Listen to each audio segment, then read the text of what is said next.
At the beginning of the movie, we see Aisha in front of her therapist explaining her recent anxiety attack and the course of the day that led to the attack itself. She explains that after meeting her friend Carrie and her boyfriend Levi, she had an incident in her class that made her feel different. After her session, Aisha gets invited to a party by her friend and accidentally catches Levi cheating on her with one of the robots. Angry, she goes to the party and starts drinking with Carrie. In a drunken moment, she begins to make out with one of the boys there, but gets interrupted by Levi. After telling him that they've broken up, Aisha stumbles away and accidentally stabs her hand on a broken glass. Stumbling to the bathroom, she tries to get the glass out and is shocked to see wires inside her hand. Taking a tweezer, she jams it into her ear and pulls out an electric wire. Horrified at the sight, she snaps the wire, causing herself to pass out. When she awakens the following day, she sees that she's mutilated her hands and abdomen severely and can see the glowing wires inside. Although she wanted to tell her father about what happened to her, she realizes that he's already gone to work. Aisha then gets up and goes to school, but gets cornered by Carrie, who seems to be a bit worried about her. After escaping her friend, Aisha wants to learn more about her condition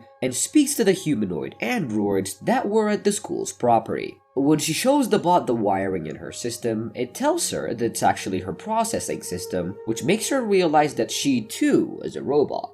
And rushing toward her doctor, she tells her everything. Her doctor, who seems to already be aware of the situation, calms her down, then speaks some codes that puts her in status mode. Rushing to the back of her office, Dr. Sharon gets her equipment and erases all of Aisha's memories, then calls her father to inform him that Aisha has figured out her nature again. Aisha wakes up in her bed the following morning, having a bad, horrible dream about murdering her pet weasel. Laughing it off, Aisha goes to the kitchen and makes herself breakfast while discussing the dream with her father, Martin. After saying bye to him, Aisha goes to school and gets into an unexpected altercation with Carrie about the previous day, but has no recollection of what happened. Confused, she goes to class and finds her classmate Jenny, who had accidentally seen Aisha's mutilated hand and the wires inside it the previous day. Jenny tries to talk about her condition, but Aisha has no idea what she's saying. Apologizing, Jenny opens a high frequency that affects Aisha's circuits because only machines register pitches that high. Feeling confused, Aisha hurries out of the classroom and runs into the school bot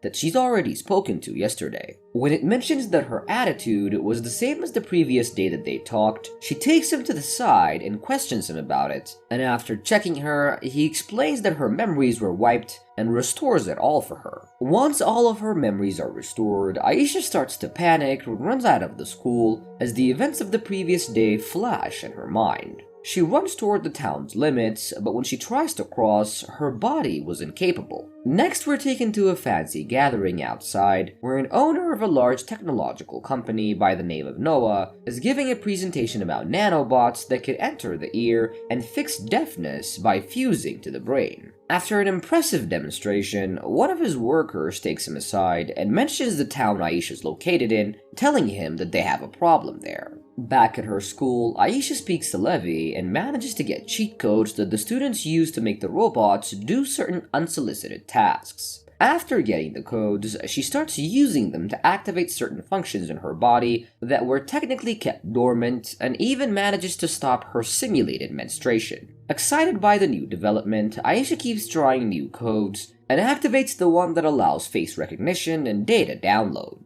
Suddenly, her memory max is breached and she gets a flash of a child telling her not to leave him. But before she can do anything, her system fries and she collapses. Noah and his employee speak to Noah's brother Abel and explain the issue that they're having in the small town that Aisha lives in. Noah then tells his brother to handle it and sends him away. Aisha finds herself being assisted by kind pedestrians after a fall. Amidst the commotion, her father rushes to her side, insisting that she doesn't require hospitalization. Taking her home, he assures her that he will return quickly, but unbeknownst to him, Aisha's heightened senses allow her to overhear his conversation with someone else, as he tells them that the web of lies surrounding her is taking a toll on her well-being. Martin goes over to Sharon's house and speaks to her about Aisha's condition, telling her that they can't do this anymore, and Sharon warns him not to tell Aisha, since her being aware about what she is might get her taken away. When she's left alone at the house, Aisha starts going through her father's things and accidentally finds the tab that he uses to keep track of everything that she does, even her thoughts and gestures. We then see a flashback of 4 years ago when at a teacher's convention in Dallas, Martin sees Aisha alone playing a game and approaches her. As they talk, they immediately hit it off, and she tells him that she was there with her mother Sharon, who was a professor. A little while later, Martin meets Sharon and the two get to know each other, and that night, Martin and Sharon go to her house drunk and spend the night together. While they were in bed, Martin confesses that he was drawn to Aisha because she reminded him of his 8-year-old daughter who'd passed away. Martin and Sharon start dating, but Sharon never discloses that Aisha is actually a robot.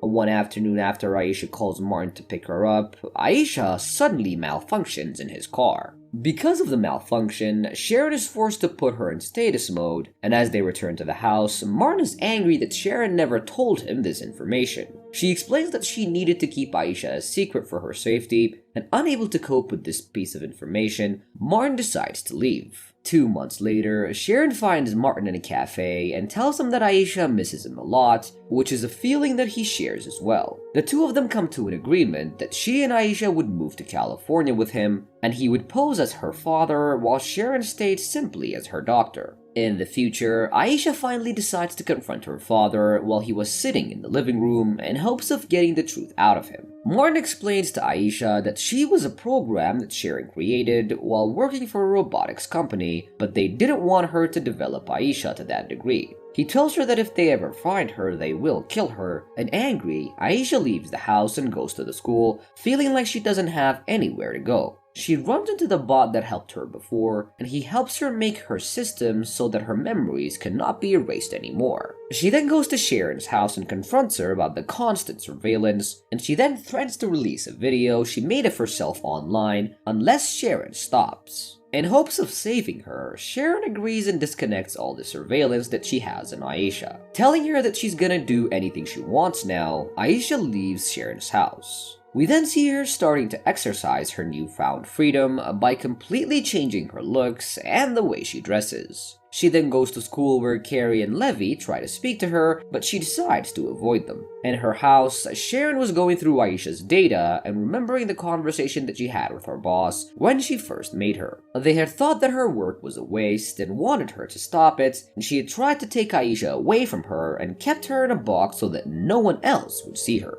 Back at the school, she kept acting out and walked out of the test without finishing it, giving up on her life. On her way out, she sees Abel taking a malfunctioning school robot out of the school and witnesses how bad Abel treats the bot. While she was watching in horror as the man abuses the robot, Abel turns around and sees her, and feeling scared, she starts to walk away. While she walks through the street, she sees the black van that Abel had gotten into to follow her and starts to panic. She starts to run and almost gets hit by a car, but is stopped by Jenny, who had followed her from school. Jenny explains that she found her because of an old radio frequency tracker on Aisha's foot.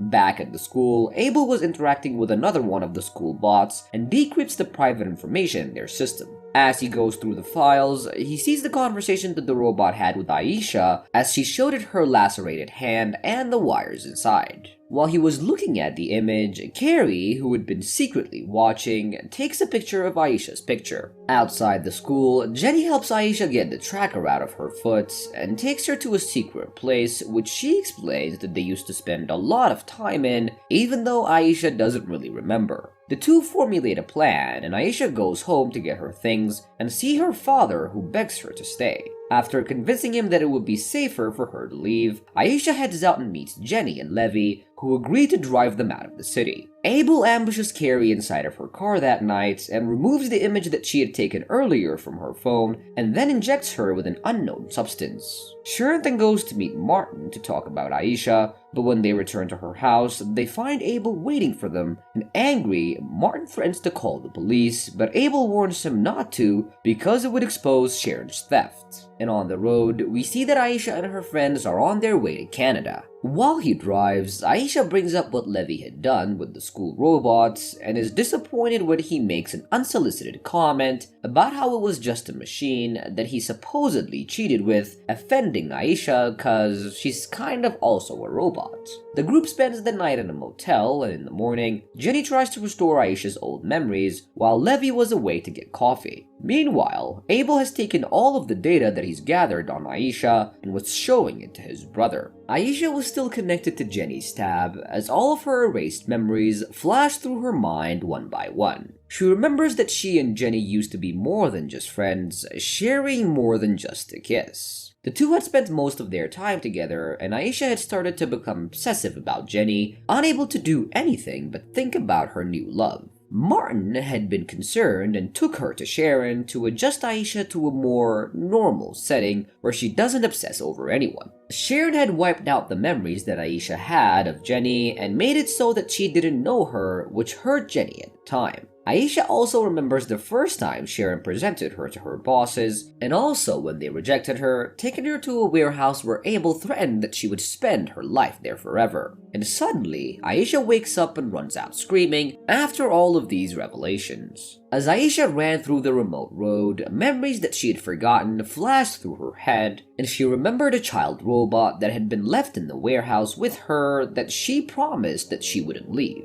The scene changes and we're taken to 5 years ago when Sharon was still working on developing Aisha. As they talk, Aisha expresses loneliness, which pushes her to create a little boy to be Aisha's brother. In the present, Aisha's battery has started to become depleted, which was a risk of malfunction. Jenny and Levy find her sitting by the side of the road feeling weak, and they then take her to a nearby charging station and leave her alone for a few minutes, but suddenly, Abel appears out of nowhere and kidnaps her. After kidnapping her, Abel takes Aisha back to the facility, pushing her in a wheelchair. While he was wheeling her in, she asks him why he didn't shut her off, but he tells her that Noah wanted to see her first. Aisha begs him to let her see her brother, and as he sees her genuineness, he feels sorry for her and allows her to do so, telling her to hurry. While he was watching them play, Noah enters the warehouse and interrupts the time that Aisha was having with her brother, taking her away to speak to him. He takes her to another room where Martin and Sharon were waiting for her, and Aisha begs Noah to let her leave, but he was reluctant because it would damage his business. As Aisha tries to run away, a virus that Abel installed earlier starts to take its effects and begins to delete her programming. Rushing toward her, Martin holds her in his arms as she begins to shut down completely. We then see Aisha and her brother lying on a machine that slowly grinds them down into scrap.